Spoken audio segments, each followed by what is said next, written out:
Parshat Yitro is one of those Torah portions that quietly flexes. It gives us the 10 Commandments, sure, but it also tells us something radical about leadership, humility, and who gets to speak truth to power. Yitro, also called Jethro, is not Jewish. He is a Midianite, likely a Shasu. Let's get that out of the way early, because the Torah clearly isn't embarrassed by that fact. He's a Midianite priest. As a Shasu, he believes in one God, is a religious seeker, and Moshe's father-in-law. Midrash paints him as someone who sampled every spiritual system on the market before concluding that Elohim isn't one option among many. He is the only option. That already tells you something important. Torah wisdom is not allergic to outsiders. Truth doesn't require a Jewish passport. Over the centuries, there has been much debate among the rabbis as to when Yitro arrives to visit his son-in-law Moshe. Was it after the Exodus and after the splitting of the sea, but before Sinai, Horeb? Or did he arrive once the Torah had been given? I'll leave that to Hashem, since there is no consensus among the sages. However, whatever the timing, it appears to be deliberate. He shows up when the Jewish people are free but not yet fully formed as a covenantal nation. In other words, freedom without structure is chaos. Yitro walks into a people newly liberated and dangerously disorganized.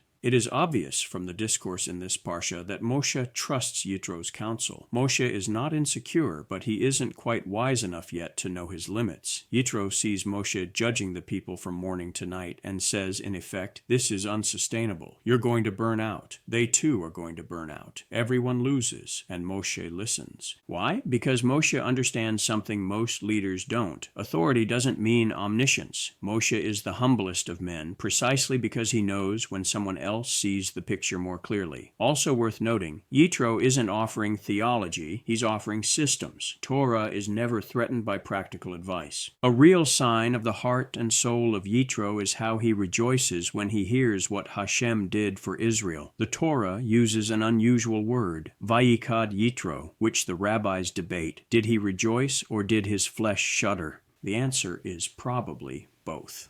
Awe is complicated. To truly grasp redemption is to feel joy and trembling at the same time. That emotional complexity is treated as spiritually legitimate. Judaism doesn't require you to feel only one thing at once, thank Hashem, because none of us do. The next section of the Parsha covers the leadership requirements, and here Yitro is of great help to Moshe. Yitro's blueprint for leadership is shockingly relevant. Whoever Moshe chooses must be capable, God-fearing, truth-loving, and loathers of corruption. Notice what's not on the list? Charisma, popularity, wealth, or lineage. Leadership in Torah is moral before it is managerial. Competence matters, but character matters more. And delegation is not weakness, it's survival. After giving counsel and witnessing Israel's spiritual direction, Yitro returns to Midian. He doesn't linger. He doesn't try to convert the Israelites into Midianites, nor does he insert himself into Sinai, Horeb. Why does he leave? Because his role was not to receive Torah, but to help make the people ready to receive it. There's dignity in knowing when your job is done. The Israelites arrive at Sinai. Again, timing matters. Before revelation comes, organization, justice, and delegated leadership. Sinai is not just a mountain, it's a classroom. And a classroom requires order. The day of revelation finally arrives. Thunder, lightning, smoke, shofar, blasts, the mountain shaking like it's had too much espresso. Sinai, Horeb, is not gentle. Hashem doesn't whisper these ideas. Revelation is meant to overwhelm because the covenant, the Brit, is meant to reshape reality. The people don't just hear Adonai, they experience the limits of human control. And notably, everyone is present, not just elites, not just prophets. The entire nation stands equally exposed to the divine. The 10 Commandments are called Aseret Hadibrat, 10 words, not 10 suggestions, not 10 slogans.